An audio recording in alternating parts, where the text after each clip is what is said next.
think the big aha moment is I was at a practice that I had been reliefing for since I started relief. And I was talking to the practice owner and I'm like, hey, I'm going to be able, like, if you want, I can bring these services in. I can do massage and I can do herbal consults for your patients. And she literally looked at me and said, I don't understand. You're a relief veterinarian. Why would you bother learning any of those things? And just like, I looked at her and like, well, I guess I'm probably just going to start a house call practice. Brava, the moment of truth. Yes. Yes. I was just like, all right, well, I guess I'm starting a house call practice. Hi, guys, and welcome to the House Call Vet Cafe podcast. I'm Dr. Eve Harrison. I'm a full-time integrative concierge house call veterinarian in Los Angeles, and I help other vets to build their unique mobile practices on their terms. This podcast is for and by house call and mobile veterinarians, so it is meant to give our community a platform to connect, to share our stories, to lift each other up, and to support each other. Most of us work solo as lone wolves, right? So for me, it's been really powerful to be able to physically hear the voices of my colleagues from all over the world and to get a chance to feel that we truly are part of a community of very real other human beings who get it. While you may be alone in that little bubble of your own vehicle when you're on the road seeing patients, I welcome you to join our community by tuning into our own podcast when you're on your way to your next house call. Whether you're a super experienced house call vet with 30 years of experience, you're a brand new prospective house call vet just looking to get started, or you're house call curious, there will be something for you in this podcast. Each episode, you will hear interviews from other mobile veterinarians just like yourself who are doing unique and innovative things, vets who are sharing their stories, their struggles and challenges, and you can also look forward to hearing valuable information and perspectives from specialists and experts outside of our micro niche. And finally, if becoming a house call veterinarian is something that you've been thinking about exploring, or you're looking for some extra support getting your own mobile practice to feel more profitable and sustainable for you, check out the information in the show notes about my course and our above and beyond supportive private community for members only, plus our monthly group coaching sessions within the House Call Vet Academy. You can also check out my free public Facebook group, which is also called the House Call Vet Cafe, the same name as this podcast, and which is a warm and cozy community for mobile vets to support each other in professional and personal development, in creative entrepreneurship, and in friendship. So thank you guys for spending time with me today. Let's dive into the episode. Hey, everyone. I have a really special guest with us today. We have Dr. Tai Ogg with us, who is a wonderful human. She's in the Concierge Vet Mastermind, so I've gotten to know her really well, which has been a privilege. So Dr. Tai Ogg graduated from Iowa State University in 2014. She spent the first 5 years after graduation as an associate working in privately owned and corporate medicine before transitioning to full-time relief work in 2019. She has worked in emergency, shelter medicine, general practice, and urgent care. She started her own healing journey in 2020 that led her to learn Reiki, become a shamanic practitioner, and become certified in medical massage and botanical medicine for companion animals. She opened her own integrative mobile practice, Weirdapalooza Wellness, in January 2025 after feeling the pull to slow down for the benefit of pets and their guardians. She currently resides in the southwest suburbs of Chicago with her husband, stepson, and their pit mix, Fiona, who is absolutely adorable. I've met her before through the interwebs. In her free time, she enjoys hiking, gardening, and making jewelry. So welcome, Dr. Tai. I'm so glad you're here with us. Hi, I'm excited to be here. Yeah.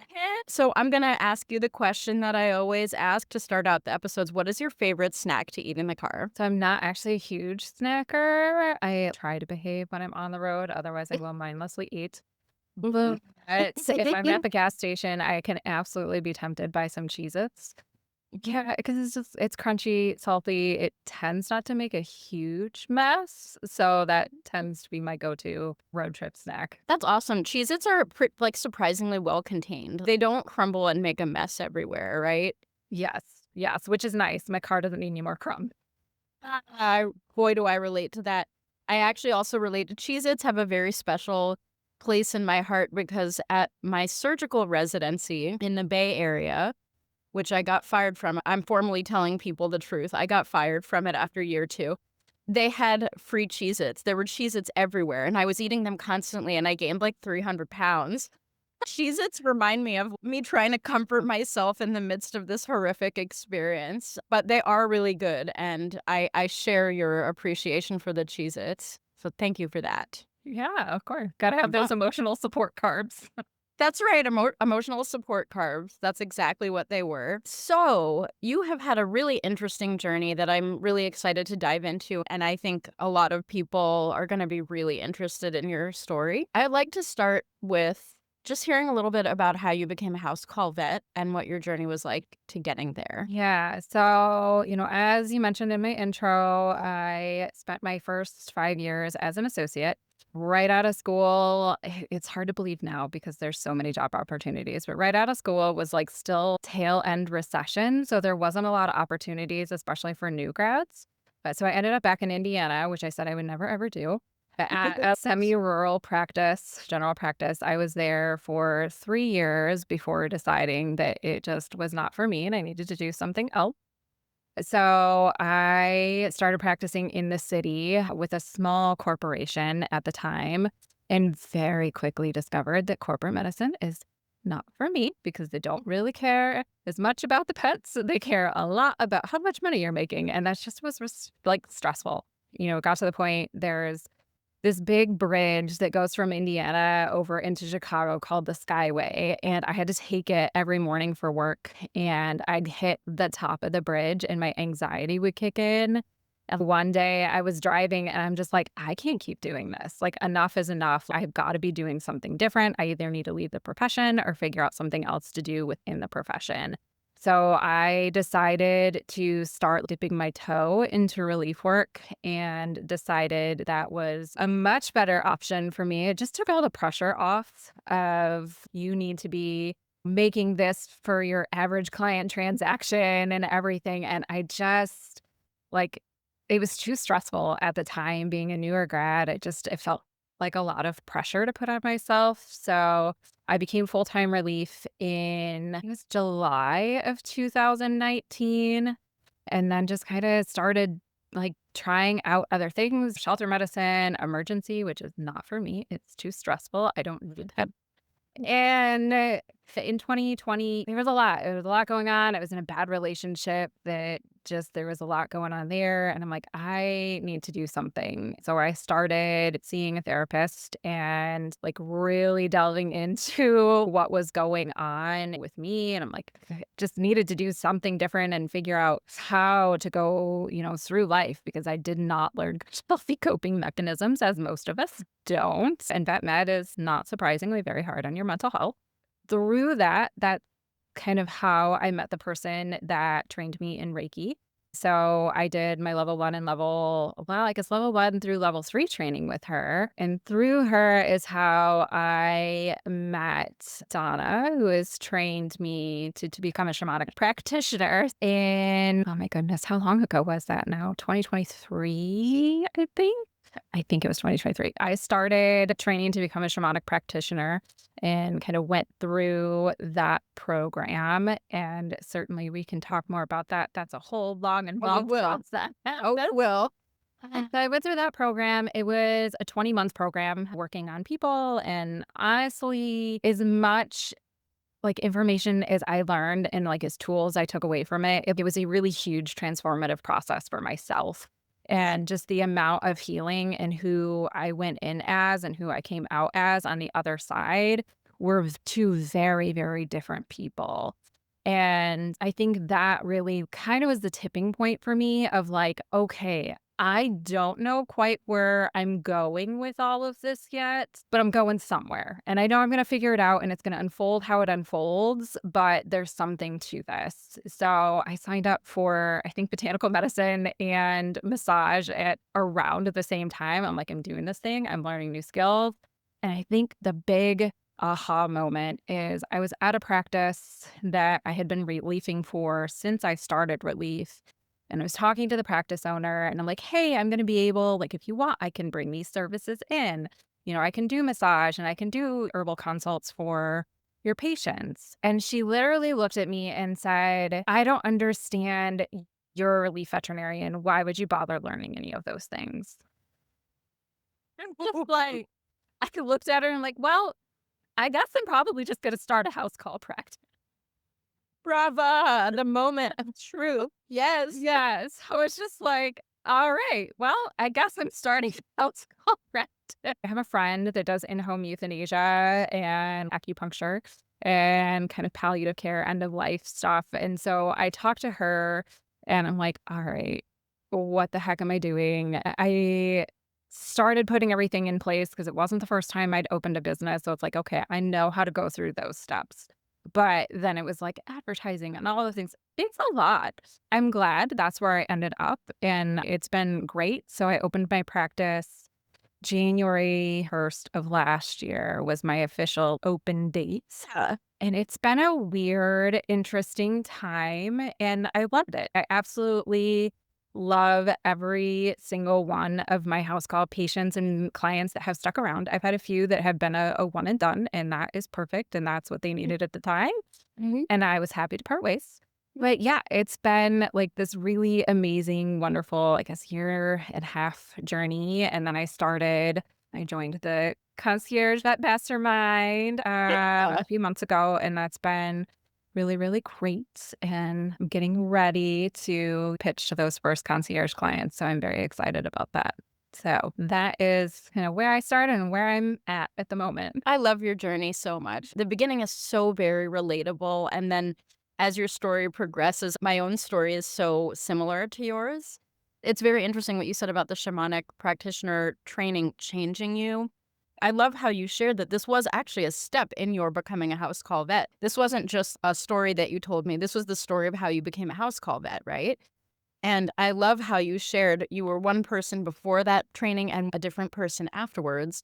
And for me, very similarly, my process was I was so, fucked in the head based on our profession and corporate and everything that you described. I relate so to the T what you said. And it's also just very interesting for me to hear that story because I know you and I'm like, how did you allow yourself to be in corporate for 1 second? I know who you are. And I can't imagine you enjoying that.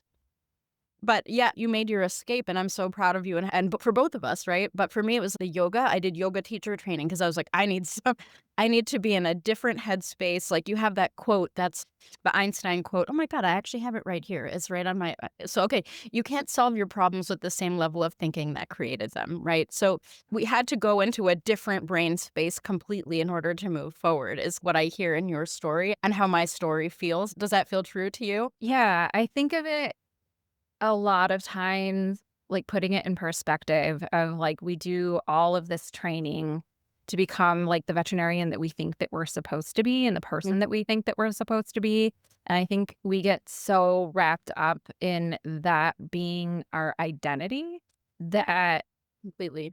doing all of the training is almost like an unbecoming and then a remembering of who you actually are. 100%. And I literally the words that I think of this Yeah, process as an undoing of this sort of illusion of the limited self. for sure. Yeah, Yeah. I yeah, love how you said that. So good. And I think a lot of people will relate to that feeling of being on the brink of leaving the profession. Either I need to leave or else, right? Like yeah. something has to change. And I very much relate to that. And I think a lot of our listeners will as well. And I love that you had this kind of experience with Reiki and how that pulled you into this with this sort of trusted mentor that you have. I'm also Reiki trained. And what's very interesting is my second house call client ever was a Reiki practitioner, and she trained me in exchange for house calls. But she ended up being a little bit odd. So we parted ways over time, and it didn't blossom into this beautiful training of shamanistic practitionering, which you've done. But that it just brought back a memory. So thank you for that. I have a question for you. Of course. We're going to talk a little bit more about the shamanism in a minute and how you incorporate that into the veterinary context. And for our listeners, we had Ty speak on shamanism inside our Soul Shine space for vets as well, just a few weeks ago. And it was lovely. And people really, really were inspired. I don't think I've told you this, but there were a few people that said to me, I think what Ty is doing is what I actually want to do. That's the path I want to go down. So I think you really inspired people and kind of allowed people to go in that direction because it's so taboo, all this, just like your mentor or your Yeah. boss at the job who just literally looked you in the face and said some what completely invalidating bullshit. That's a lot of our profession. So I think you really speaking this way and sharing your journey and things like that is very important for people. But anyway, we'll get to that. We'll get to that. I'm so excited. Yay. So I have a question. You mentioned botanical medicine. Would you say that's synonymous with herbal medicine, or is it a slightly different practice? So I would say, because I think most people are really familiar with traditional Chinese herbal medicine. And the particular class that I took was a combination. We touched on a lot of things. So we touched on a little bit of Chinese herbal medicine. We touched on essential oils and Western, more indigenous, like native traditional medicine, a little bit of Ayurvedic medicine. So it covered a lot. It was very, very broad. I think eventually I would like something that was a little bit in more like one tradition, just because it covered so much. It was a really, really great overview. So lots of breadth, not a lot of depth, but it gave me a lot of tools to really be able to go out and look at herbal supplements and be like, okay, is this a good supplement or is this supplement crap and we need to avoid it? Like, what are we looking for here? In that regards, it's been like, it was really, really valuable. And I like that we covered so many things just because now I know where to go when I'm researching for something for a client. I know what resources to look for to be able to find what I want. I love that. I mean, that's very, like, enticing. For some reason, like, when you say botanical medicine, it hits me more emotional. I want botanical medicine. That sounds beautiful and fragrant and wonderful. Even almost from a marketing perspective, I'm like, that might even be a better word. It sounds like it is actually a broader category than herbal. Typically, herbal medicine is ground up plants in capsules. But it sounds like a really nice bird's eye view. That's lovely. That's really nice. Yeah. Yeah. Yeah. It was really nice. We talked about topical applications Mhm. and ingestion and diffusing. And so, again, it was just a really, really good, broad education, which I did appreciate. Yeah. I think that's really important because when you're in the world of holistic or integrative, often our clients may know more than we do. They may bring us things and we need to at least have heard of it. I mean, it's okay. It's like we can't know everything, and people are on Reddit and they're on Instagram and they're finding this and that and acronyms that I never heard of before. They're bringing to me and I'm happy to hear about it. But it feels much better when I'm like, oh, yeah, I'm familiar with that. Let's dive in together. So I think that it sounds really valuable, the education you had. Absolutely have had clients come to me. I think the one I had to be like, okay, I've heard of this, but please don't use it, is the black salve, where I'm like, oh, Yeah. Yeah. it's a little different when you use it in people because people know not to eat it, but pets, not so much. So I'm like, it's probably okay, but please don't. I would prefer you did it. Can you tell the listeners what that is, if you could? So it's a concoction of herbs, and it's very common in the Amish community, which is funny because I grew up in an area that was very, very predominantly Amish. So it's really, really common there, but you can just put it on growths and things, supposedly, and they will form this big, ugly scab and just fall off and be magically better. I'm a little suspicious at it. I know it's promoted a lot in some of the certain holistic communities. And like, that's the person that she's on a lot of forums that brought it to me. And I understand. And I understand that they also talked about it at your church, but please don't use it in your pet. I'm not prepared to deal with the aftermath if it doesn't go well. But that's Correct. also part of a decision to work with someone at any given botanical medicine or any medicine at all. If you're not comfortable with what could possibly happen or you're not prepared, that's a very valid reason. It may be that the medicine would be great, but it may not be. We have to be prepared for all outcomes, right? For sure. And I'm like, I would say a pretty bold, let's try this kind of practitioner, because I have a client that's gotten an experimental chemotherapy. But like, there are certain things where I'm just like, I'm going to go with no. Like, it's not safe for your pet. There are other options. We can do other things. Please, let's not use something that's unintentionally going to harm your pet. I love that about you. I've been really admiring how you are as a veterinarian, how you are willing to research and willing to go the distance and ask and go outside the box to make sure your patients are doing well. And that is completely balanced with that conservative side. That's we're not going to hurt your animal. We're not going to go so far out the box that I'm willing to risk harm, you know? So I really love that balance that I see in you. And for our listeners, in Concierge Vet Mastermind, we have a private community and we have some channels. And in one of the channels, we have medical questions where we can get support with cases that we're working on for our concierge or house call patients or otherwise. It's just, what does the community think of this case? And you've had some really interesting cases that you brought. And I just loved how really outside the box and really smart solutions you've kind of proposed and brought to the group. And it's triggered some really high level medicine conversations. So thank you for that. Yeah, thank you.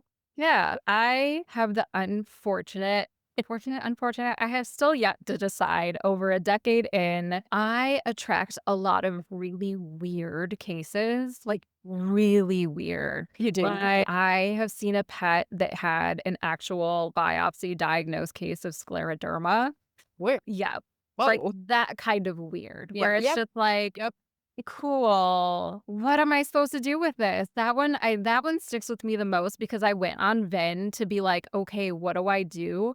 And Venn didn't have answers. Of course not. Of course they didn't. Venn had no answers. They're like, well, we don't really know. It's not really a thing, except that this one had been diagnosed somewhere in Colorado, I think, and they moved. And so now they were at this new practice. And it's just like, here, relief veterinarian, here's this weird case.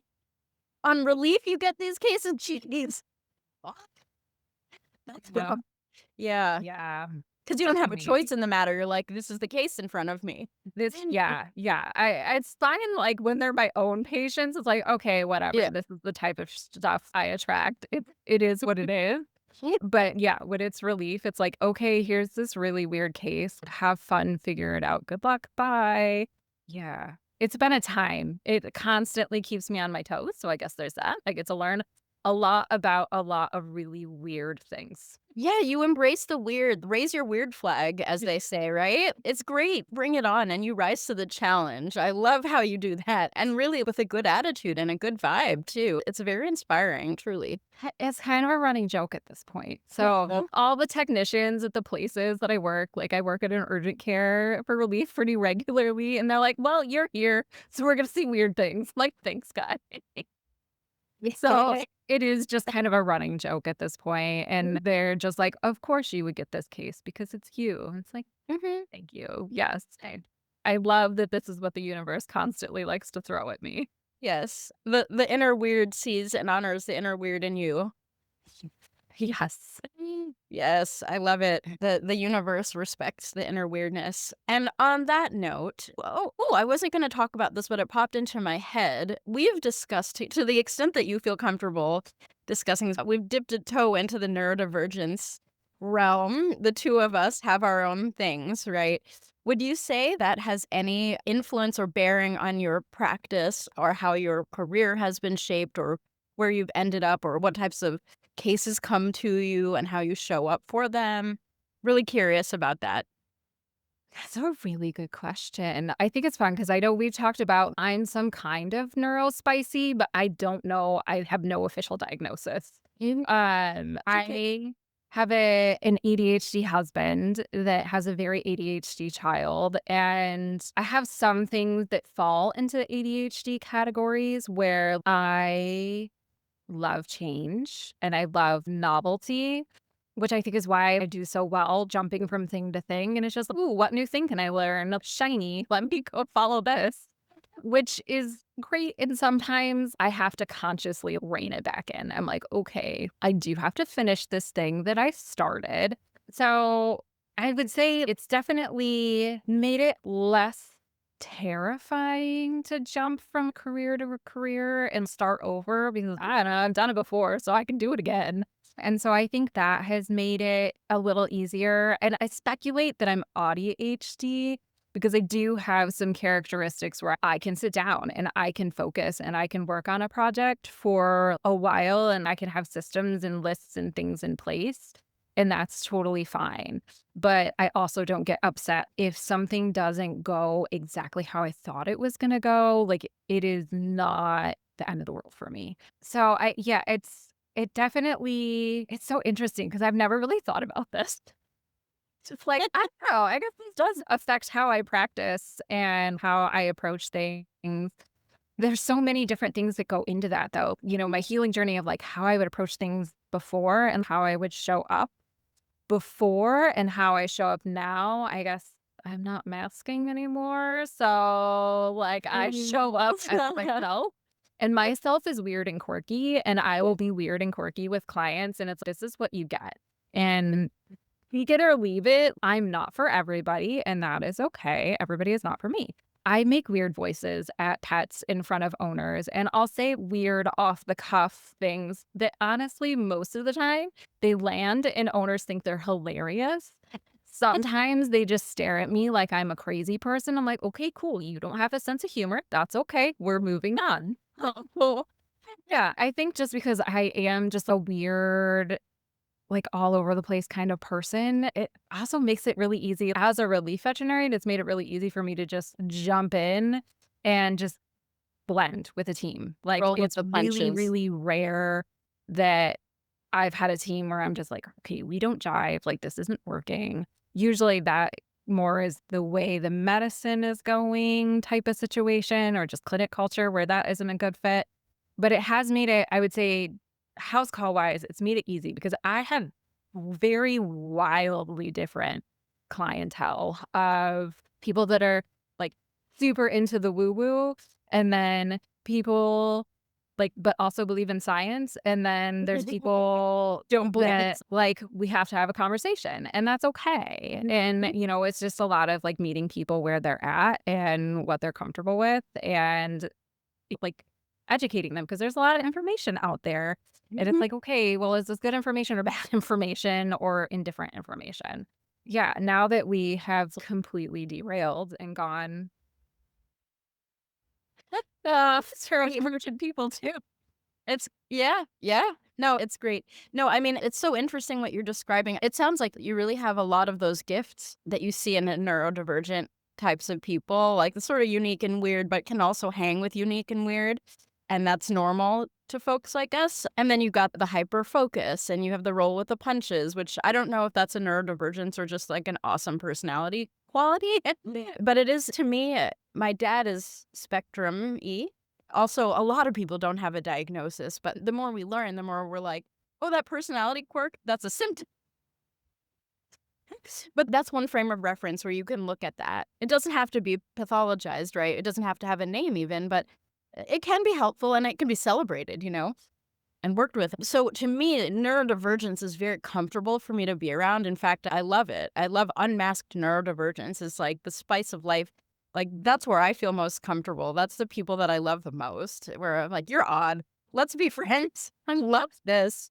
And I love how you discuss that maybe the shamanic training sort of helped you learn to unmask. That's really profound right there. I'm really excited about that and that you shared that. This all really kind of goes along with this theory that I've had for a while. I'm putting a lecture together. I'm not sure for what, but it's about neurodivergence and entrepreneurship, particularly in veterinary entrepreneurship and the house call space. And I think it's it's like a real magnetism. That's like, you're neurodivergent, you're going to end up as a house call vet. Just 3, 2, 1. There you are. That's as I suspected. Here you are in my world. Amazing. Welcome. I think for people who kind of go on an unconventional path, which you clearly are on a shamanic veterinarian, that not everyone does that, right? So it doesn't surprise me to see you in the house call space, doing your own thing, on your own terms, on your own timeline, in your own, like, lovely, quirky, weird way, bringing this beautiful, like, botanical medicine and shamanism to your patients and connecting with everyone else who's weird and loves animals and wants them to feel better. And you bring your, like, fantastic brain that will go down the rabbit hole and hyper focus until you find the solution. What a gift. I think that's amazing. I do want to say, I mean, obviously, I'm not a psychiatrist or anything, but there is something about you that reminds me of other people I know who have the ADHD thing. So I don't know, pattern recognition, coming back to traditional Chinese veterinary medicine. But anyway, yeah, I don't know. What do you think of that? Does that track? Yeah, I would say it's everywhere now. So you read all these lists of like all these characteristics of each different type of person. That's probably where I fit. I don't need the diagnosis, but Right. as far as like being neurodivergent and ending up in the house call space, I think it's a lot of there's absolutely neurodivergent people everywhere in veterinary medicine. They're all over the place. Like it's just how the profession it is and what type of people they attract. Mhm. I would say, like, for me, it was constantly, and this has been my whole life because I've always been a weird kid. It's just I would have turned loved to into have like, known you as a child. it turned into this trying to conform, but not really conforming teenager, early adult. But they turned into a very weird adult in their 30s and just came full circle. I've never really felt like I've fit in places. And that's always been just it's like, okay, well, I don't really fit in traditional medicine because I want to talk to somebody for an hour about this thing because I'm passionate about it and they need to know all of my knowledge about it, whether they want to or not. I have absolutely had people be like, Yeah. you're really thorough. That's oh, wait.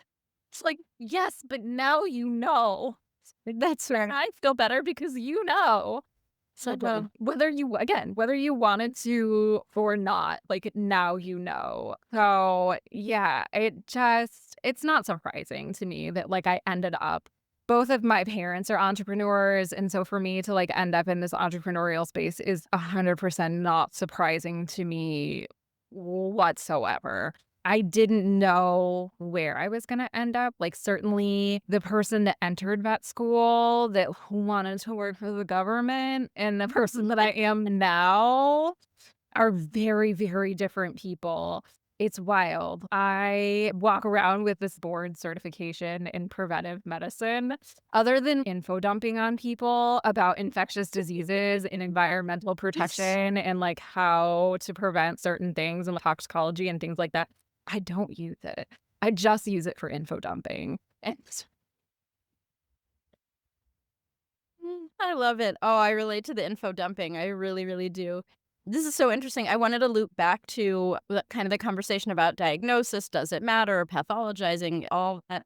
And the way I thought about it for a very long time and still do is that a lot of, at the very extremes of these spectrums of neurodivergence, this might not be applicable, but sort of towards the middle, I think of it as archetype more so than diagnosis, where if it's you're functional, you're not really severely affected where you can't engage in the world or hold a job or whatever. I think of it up until that point, this is an archetype, a type of personality that maybe others are like you and have these strengths and these weaknesses. What does that feel like to you? I'm curious because for a while, that archetype language just felt really comforting, inclusive, not inclusive, but accurate. Just, I don't have a disorder. I have a set of traits that I need to work with in a certain way and that bring me gifts as well, things that I can do better than other people, but then also challenges. And to me, that doesn't feel like a disorder at all. You know what I mean? yeah, I would agree. I think the archetype language is nice too. Like, we don't need to put a label on it. Like, I know I'm weird. I know I have weird characteristics and that I have some quirks and things that do sometimes make it really difficult where I have to catch myself like, ooh, okay, I can engage with this person even though I find small talk incredibly painfully boring and I don't want to engage in it. Yep, it's sunny outside. We can both see that. Oh, it's really hard for me, but I'm more exhausted at the end of the day where I have to engage in that type of way versus where I get to just be my wild, feral, neurospicy self and interact how I want to interact with people. And I will say I'm to the point now where even if I'm in a practice and I'm there. I do have a part-time job. So even at that part-time job, it's like, you're going to get a really weird veterinarian right now. And you're either we're going to jive and this is going to be great, or we're going to have a really awkward interaction. And it's going to be uncomfortable for everybody. And when it's over, we're both going to be relieved. And that's okay. Like, I walk out of that room and I'm just like, well, that was weird and I don't want to do it again, but I'll go on to the next thing. And I know that people do appreciate it. They do appreciate that I show up as my authentic self, because I have gotten comments, not from my house call. That's a whole separate thing, but comments from when I am in a general practice of, oh my God, like, thank you for being this way. And we really enjoy seeing you. And you're so wonderful. And you're so caring and so compassionate. And it's really great to hear that I get to show up as my authentic self. Mhm. And that's appreciated. Because I feel like, unfortunately, in school, you get trained to, this is the type of person that you have to be, and don't show emotion and don't cry in front of owners. I'm going to cry. I'm a crier. Like, Oh, me too. I'm a crier. I can't help it. And it's like, that's just my response. I don't have any control over it. If it's coming on, it's coming on. And we're going to cry, and we're going to cry together. And sometimes the owner's not crying and I cry. And I'm like, it's just how I respond. And I felt so shameful about that when I first started practicing, where in the back of my head, I just kept thinking of, oh, you need to get it together. It's not professional to cry in front of people. And it feels so gross. You just feel so exhausted and awful at the end of the day, because you're just shoving it down of all these emotions. We're people and we need to feel, and that is normal. And those feelings are temporary. And I need to feel the feel so that it's gone and it's out of my system and I can go back to regulating normally. And I think we get so stuck in that we just constantly shove all the feelings down, and then we wonder why we have all of these people that have just terrible mental health issues, is because we're told that we shouldn't be feeling our feelings, and that's just not healthy. Absolutely. I love that you brought this up. This is something that is absolutely not talked about enough. I'm a crier too. People in the House Call Vet Academy and Concierge Vet Mastermind and Soulshine have all seen me cry during calls. I process that way as well. I'm emotionally liberated or something. If the tears are coming, they're coming. But I've been through a very, very similar process. The shame of tears, the shame of, especially in, I always talk about that white coat straight jacket that is basically a mask. That's what it is. You put on the white coat and suddenly you're someone else who doesn't have feelings and doesn't cry, doesn't emote, doesn't feel. Some of the stuff we do is some of the most traumatic stuff that you can possibly witness or be a part of or do, right, as veterinarians. So it baffles me that tears and emotionality are just not discussed, not okay. They're shamed. And whether the shame comes from within or from the system, I'm not sure where. But I absolutely love that you shared this vulnerably on air. It's so important. It's so important for people to hear. The subject of crying specifically, visibly emoting so that water's coming out of your face. I can't remember if I've shared this on this podcast before, but I cried every euthanasia, every single one of them. And I also felt shamed. I felt, is this okay? This is not professional, quote unquote professional, right? And at one point I polled all of my friends, not actual clients, but friends. If your vet euthanized your animal and they were crying, would you be like, oh my God, what the fuck is going on? They unanimously, every single one of them was like, oh my God, that would mean more to me than you could ever imagine. And I was like, oh my God, thank you. Holy moly. That's very important information. And people want to be in it's not co-regulation, but it's co-experiencing and know that they're not alone in their feelings. It's validating and it's humanizing, and it's like, your pain is real. I feel it with you. And that's very meaningful to people. So after I heard that, I stopped holding it back and I just let it out. And the funny thing is, when you allow it, it becomes less of that sort of like, where you're just sort of like, oh my God, I'll never stop crying. But if you let it out a little bit and just really encourage the movement of tears, it's somehow a little bit more under control. It feels like, you know what I mean? You know that feeling? You're like, I'm Yeah. gonna go, I'm gonna ugly cry if I let it out. And it's like, no, let it out a little bit and then you won't ugly cry. It'll be all right. Yeah, for sure. Yeah. So I know we've talked about this. I don't do euthanasias in my house Me call neither practice. anymore. Me neither anymore Uh, for this purpose, for this yeah, reason. I offer to be there with my clients if they Same. want me to be there and to like ugly cry with them and hold space for them. But I don't want any part in doing the actual Mm. euthanasia. It feels too heavy in those situations. In general practice, like if I'm at a day practice working, like it's a little bit different. I do still get teared up sometimes, but with my shamanic training, it really flipped how I view those situations and how I go into Here those we go. situations. Tell me all about, let's dive Yeah. into shamanism right now. It's time. Oh my God, yes, it's the For moment. sure, for sure. Yeah. So one of the big rules that we have in that space, like when we were in class, is you cannot comfort somebody that is crying and you cannot offer them a tissue. Not allowed. And the reason being, and it's really hard because we want to fix things, Want to touch, put a especially hand on the like the shoulder. We want, yep, yep, yeah, yep. we want to fix it. And we can't. And that's a really hard thing to sit with. It's a combination of things. It's hard to learn to just witness people and just be there and be that space and just be a witness. Witness them in their emotions, whether they're happy or sad or angry, to just see them. The other side of that is when you are offering someone a Kleenex, sometimes it can make them feel ashamed that they're crying and that they're feeling their feels. And so I went from here's a Kleenex, here, I'm so sorry. Also, we don't apologize in like you don't apologize in shamanism. You just don't. You like That don't apologize in shamanism. That's a quote right there. Fall out if you did something wrong, you say their action and it's like, I shouldn't have done that and I apologize for this, but I'm sorry. No, you just don't do it. At least not with my teacher. That may be different with others, but with mine, we don't do I'm sorries. We would get corrected. I think because we also apologize too much. And then you start crying and then they can't give you a tissue and then the whole thing is a mess. Right.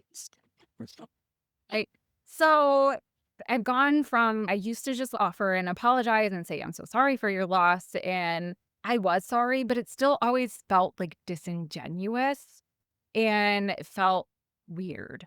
Now I will take the box of tissues and I will place them somewhere and I'll tell them, like, the tissues are here if you would like one. I feel like, honestly, since I've started doing that, I feel like I have noticed that more people cry, just like Yep. full on ugly cry because I have given them permission to just be like, they're here if you want them. You don't have to take one.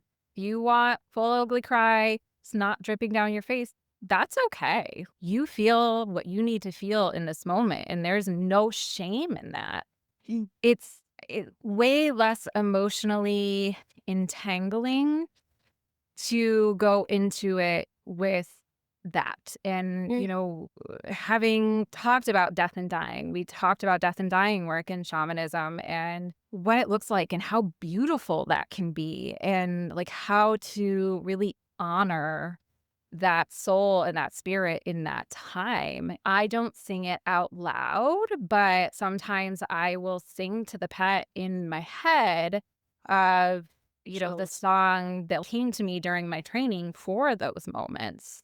Just sing them until they're gone. And it's a beautiful experience for me. And I think that it just puts it a much different perspective and it's softer and it's easier. And again, I can walk out of the room, I can take a big deep breath. And I do sometimes, like I said, still tear up a little bit, but it's not the full, like ugly crying. Again, with my clients, because the bond there is so different, that they're like family pets. So that's different. I'm going to ugly cry. I will hold space and I will sing to them, but I'm going to ugly cry. And that's just the way it is. I love that so much. I got chills listening to what you said. And I think that's also an important thing for our profession to hear, that this is a spiritual experience. Passing is a spiritual experience. It doesn't have to be if you're not that type of person, but I think for most people who are, okay, I'm going to say something that others might not agree with, but if you're a healthy person, spirituality is a part of our existence. And I think if we deny that or we shut it down, we make it a completely medicalized experience to end the life or to be a part of that, we destroy a part of ourselves and we make the grief much deeper because we're shutting it down. There's a masking there of even just the fact that there's a spiritual dimension to this experience, right? And I love, you sing in your head until they're gone. You sing to them, you bring your whole self. There's music in you that's showing up. Like, my God, what a beautiful thing. I really love how deliberate you are with your language, how attuned you are. I often talk about how, sort of at the end of my consult or at the end of a conversation, I'll say, or at the end of an email where I've given lab results, I'll say something like, what questions can I answer for you? It's not, can I answer any questions for you? It's, I assume you have questions. Hit me with them. It's a permission slip. Yeah. And the way you tell them the tissues are over there if you need them, permission slip. I assume you're going to cry. And if you want a tissue with your tears, you can have one. It has that same feel. That's sort of like the architecture of the question is an assumption. You're going to cry, and it's cool. I assume that. That's part of this experience.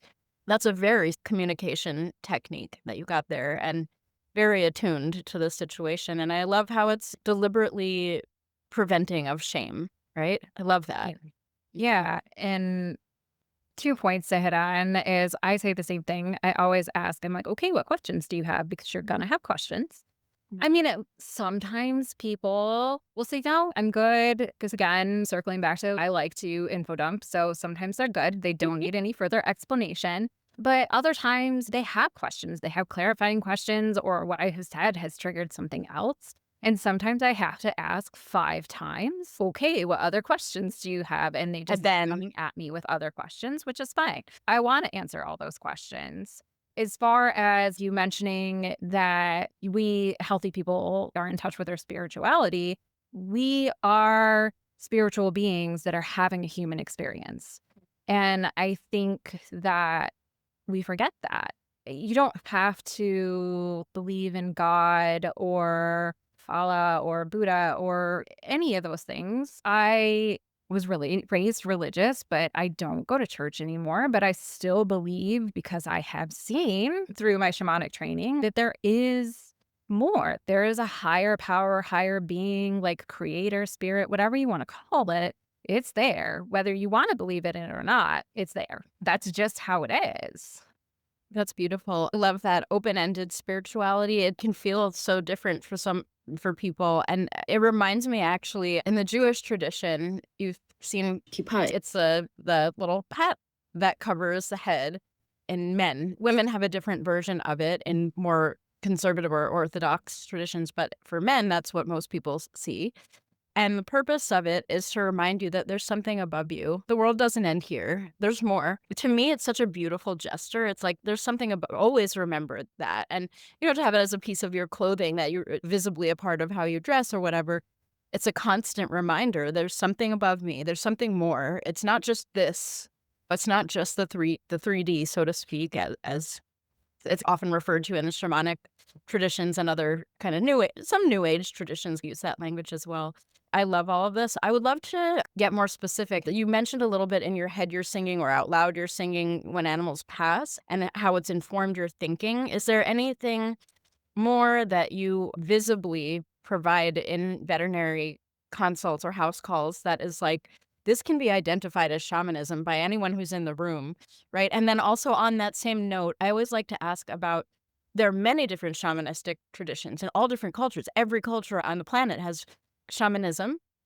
And so, I mean, ancient and modern and everywhere, all over the globe, right?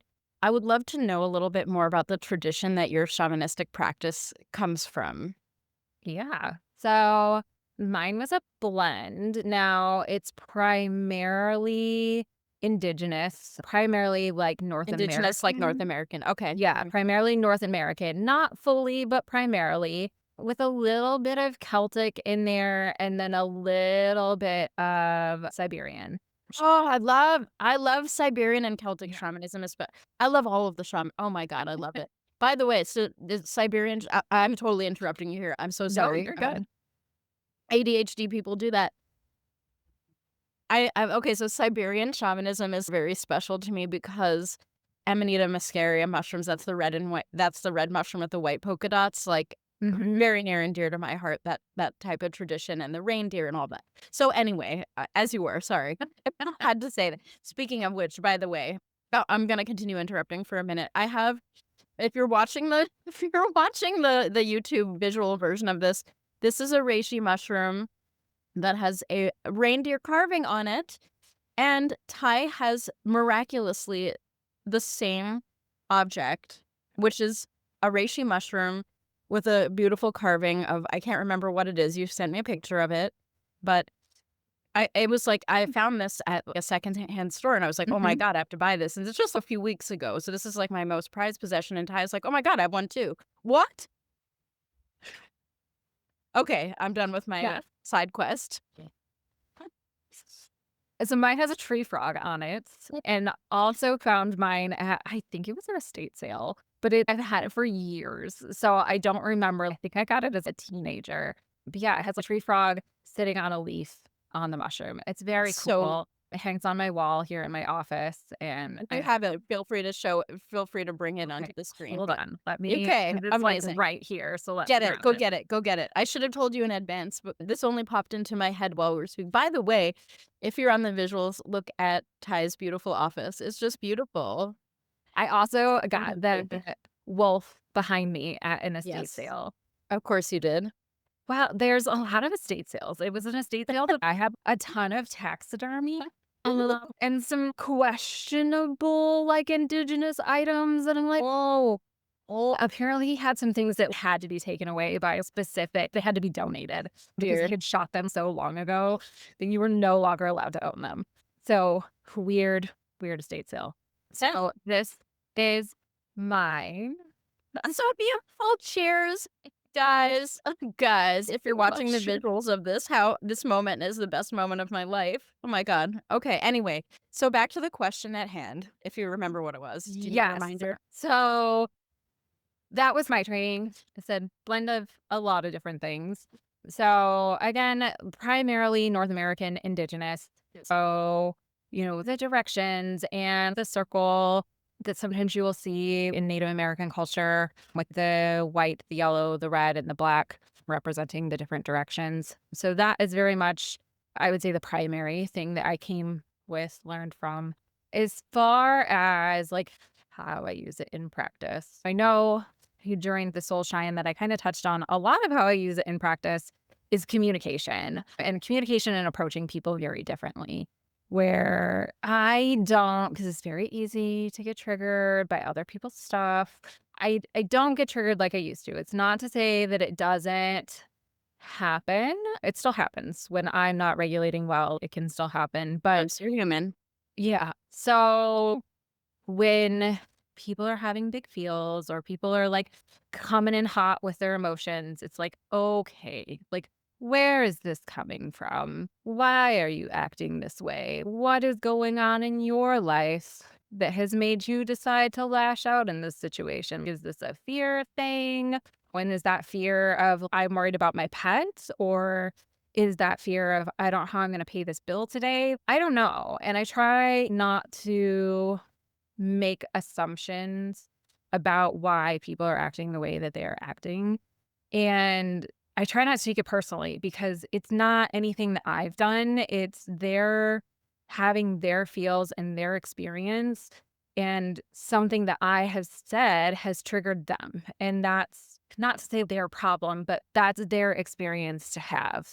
And the training has really, really helped me just be like, okay, they're having their feels and we're just going to work through this and we're going to de-escalate and we're going to try to suss out what's going on and try to turn this ship around and see can get out of this and make good progress. And I would say that's the big thing. And that's not obviously not going to be outwardly shamanic to people. Like, it just isn't. I'm like, oh, that's definitely shamanism. It's not. It has made my life easier. It has made this career much easier for me, but it's not specifically something that I do. Now, as far as actual shamanic techniques where people are like, okay, yeah, you're bringing in the woo. I have, and this is a blend of traditions. And this is again where it comes in a blend of traditions. I will do chakra clearing, blessing, like cleansing. And I've done that in front of owners. I bring a little stuffed dog, which, God, I have to tell a side story because it's the most hilarious thing. The first time I brought this little stuffed dog to an appointment, I got out. The people knew. We had discussed the woo. They knew what they were getting into. It was fine. We always discuss it. I feel it out before we jump in and like, hey, this is what I do. So I got this little black dog out because I was seeing this cat that had behavioral issues and was like urinating and defecating inappropriately. There was a lot going on in the home, so it was very understandable.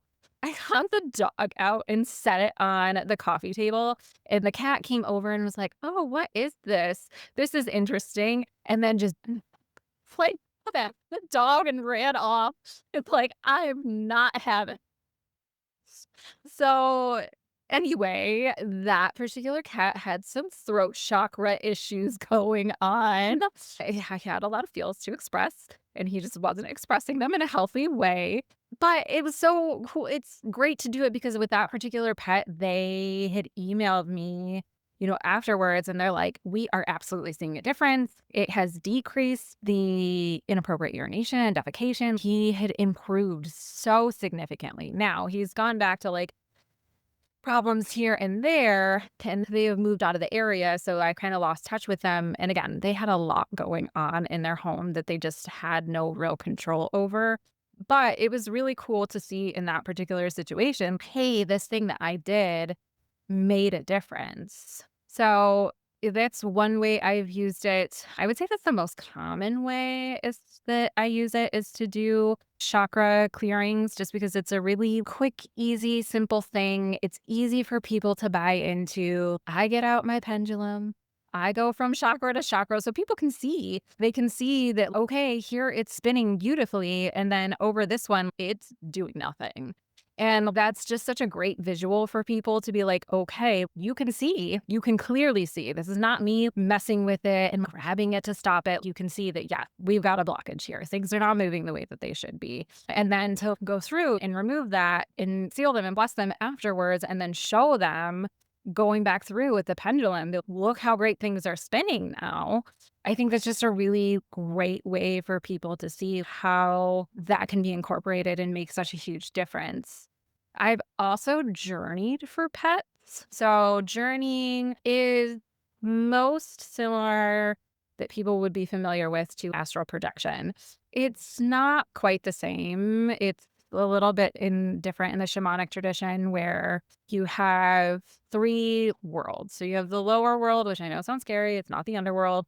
That's just where your nature spirits and things like that are. And then you have the middle world, which is the world that we are in, the plane that we are currently existing in, but from a spiritual perspective. And then you have the upper world. So that's where your ancestors, your guides, your guardians, your angels, those types of things. That's where you're going to run into that type of stuff. Your higher self, which is kind of where that comes into play, is when I've journeyed for pets, I will go to the upper world and meet with their higher self, and they will tell me things. And some of these things I then pass on to the owners. Some of these things, they're for me and for me only. They'll tell me, hey, this is for you to know, but please don't pass this on for whatever reason. Anytime I share that with an owner, because it can bring up feelings, I'm like, take what resonates with you and leave what doesn't. If this just doesn't feel like it's hitting, it doesn't make sense. Look, they're going to tell me weird things, and it may or may not make sense. And it may not make sense in the moment, and it may make sense 6 months from now. There's just no way to know. I get things where I'm like, okay, this doesn't make any sense to me now, but 6 months, a year down the road, I'm like, oh, that okay. It's like Yes, you just weren't ready to fully take in what you were being told. absolutely. Yeah, I would say those are the main ways that I use it, just because they're like, I would say the easiest. Yeah. Accessible. Accessible. They're accessible and they're easy buy-in for people. Not that people need to buy into it, but people that are a little not familiar or they're a little hesitant, that's an easy way for them to be like, oh, okay, there is something to this. This can absolutely benefit my pet. So, yeah, it's been interesting. Sometimes I will say it doesn't happen often, but sometimes in the moment, animals will tell me things and I would say the most, like, distinctive one in my mind was this ancient little Chi-Chi that was just this little tiny nugget of a dog that came in, and the owner's like, "We're gonna have a quality of life exam. I don't know. Is it time?" And this little Chi-Chi, clear as day, is, "It is not time. I would like pain meds, please." Oh, And I'm like, "All right." Like, beautiful. time. Let's do some pain meds. And I lost that dog to follow up because it was at a relief practice. So I don't know. But in that moment, that dog was like, I am not ready to go. Please give me pain meds. I still have life left in me. So things like that happen. Not super often, but they do happen. That's so beautiful. I love how you explained all of that and how I really love how you integrate all of those tools into, I mean, you're practicing integrative. You're doing a whole lot of standard Western medicine as well. And this just effortlessly just sort of like slides into the mix. And it's just beautiful how you do that. I really love how you hold the wholeness, mind, body, spirit, science, woo, all of it. All of it gets in the mix for your patients. I'm inspired. I'm sure all of our listeners are like their jaw on the ground right now. Oh my God, how do I do all of this? Is there any advice that you might have for our listeners, anyone who might be either starting a house call practice or has a house call practice and might be interested in some of the modalities and the path that you've taken? Anything else about you that you'd like people to know about before we Yeah. close up the episode?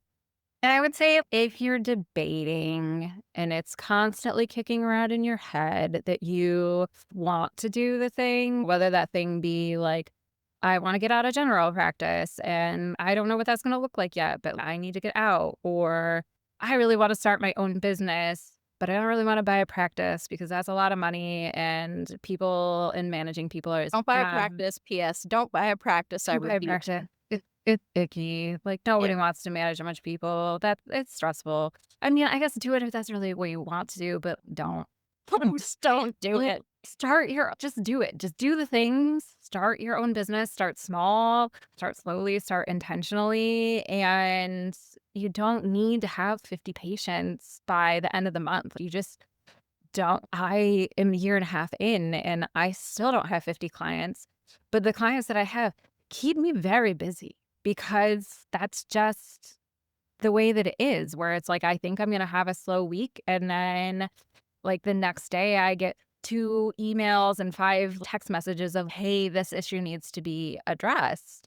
These clientele, they don't wait on things like other clients do. They want it to be addressed. You can start small, and that's okay. And if you need a relief to fill in the meantime, so you're not drowning in bills, that's okay. It's better to build flow and have clients that you really, really do well with than to get a bunch of clients that make you unhappy and you hate seeing them. And if you get a text message from them, you're just like, oh God, this person, that's not what you want. We deal with that in general practice. We don't need that in our own practices. You get to choose. This is like a choose your own destiny situation. If you don't want to see the client that gives you the ick, like, don't see the client that gives you the ick. You don't have to. Oh, that's my biggest desire. It's just then do the thing. I know it's scary, but you don't need to have every little thing and every little detail nailed down.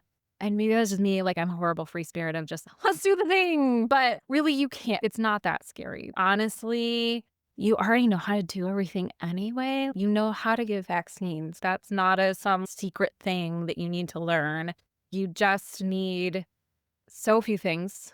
I have a tiny little cabinet that has my supplies in it, and that's it. I don't have an insane setup in my car where I've got 6 coolers and I carry all these vaccines. I buy vaccines from clinics. Can I have vaccines, please? Can I have this, please? You just develop those relationships and go from there. Someday, maybe I'll carry vaccines, but probably not. Why? Why? It's a lot of overhead when I can just go buy the amount of vaccines that I need. People want to help you, especially other private practices. Now, I will say most of the practices in my area are corporately owned. And when I showed up in their lobby and introduced myself, I'm pretty sure they took the cookies and are like, thank you, and then threw everything else in the trash. And that's okay. But I tried. They were not stoked about me like darkening their doorstep. Someone has appeared with a big shadow on their doorstep. This here I am. Their just guilt, like, their corporate guilt kicked in. I think that's it. who knows? You know what? They liked the cookies and they're Good for welcome. them. I have some really great relationships with private practices and they send clients to me and it's wonderful. And I like working with them. So yeah, start small and just change it as it goes. I originally I'm not going to do vaccines because that logistically doesn't make sense. And wait, I can just buy them from people. Let me just ask if that's okay. And Amen. pretty much everybody says yes. They don't care. They're just like, yeah, what can we do to help you? Like, how can you succeed? What can we do to make that happen? People really are willing to help. There are colleagues out there that will help and also build a community, whatever that looks like. Connect with other house call vets in your area. I have in-home euthanasia practitioners that I've connected with because I don't do euthanasia, so I have to refer to somebody, and they do a wonderful job. And always tell my clients, I'm like, I don't do euthanasias. I refer to people that's all they do. And they do a beautiful job. They're going to do a much nicer job than what I could ever even possibly imagine doing because that's all they do. They're great at it. And I'm going to be an emotional mess and crying the whole time. And I'm going to have to try to hit a vein while I'm crying. And that's going to be awkward. Oh, I know. So it's just, yeah, like build a community, join the House Call Vet Academy or concierge, do the thing to get the knowledge, or you can fumble your way through it until you figure out what you're doing. And you are allowed to change your mind 15 times. It's okay. I am going to be getting ready to go to my 3rd phone service in a year and a half because I'm picky. It's like, it is what it is. You live and you learn. Bravo. African men to all of that. That was a manifesto of excellence. And you just sang the House Call Vet anthem. So I'm right there with you. I endorse seal of approval on everything you just said. Couldn't agree more. This conversation has been so much fun. I'm so happy that house call practice, concierge practice has brought us together because, seriously. So anyway, before we close up the episode, would you like to place an order inside the House Call Vet Cafe? It can be a booze, it can be a caffeinated beverage. What would you like to have? So I'm going to do one of each. Amazing. So I love lavender matcha with some coconut milk because dairy's a no-go. So good. Absolutely love it. Matcha, when I first started, was it tastes like grass. And that's okay. You eventually get used to it and you appreciate that it tastes like grass. The better ones don't taste as grassy, but I really do enjoy matcha. I can't have coffee. I try and my body is like, please stop. As far as an alcoholic beverage, I love a really good gin cocktail. So same thing, like lavender, like some Earl Grey and lemon in there. So good. I like that it's light instead of heavy. Yeah. It's nice. Delicious. Add lavender to everything. I think that's and Earl Grey. I'm all about it. Well, those sound like delightful drinks. They're coming right up. I'll be right with you after I mix that in my bar here and drink half of them myself. But anyway, this has been such a fun episode. Thank you so much for sharing your story and your wisdom and the vulnerability and the real. I really appreciate it. And I know our listeners are going to love the shit out of this episode. So thank you again. And I can't wait for our next conversation. Thank you for having me. Thank you so much for listening to this episode of the House Call Vet Cafe. If you enjoyed this episode, then hit the subscribe or follow button on Apple Podcasts, Spotify, Google Podcasts, YouTube, or wherever you listen to podcasts so you never have to miss an episode. This podcast is made specifically for you, so don't be shy if you'd like to reach out and let me know your thoughts on this episode. You can find me on Instagram and Facebook as The House Call Vet Academy, where I also share more valuable content. If you're interested in learning more about consulting for house call vets or the House Call Vet Academy online course and community, please click on the link in the show notes. Have an amazing rest of your day, and I can't wait for you to join us for our next episode of the House Call Vet Cafe.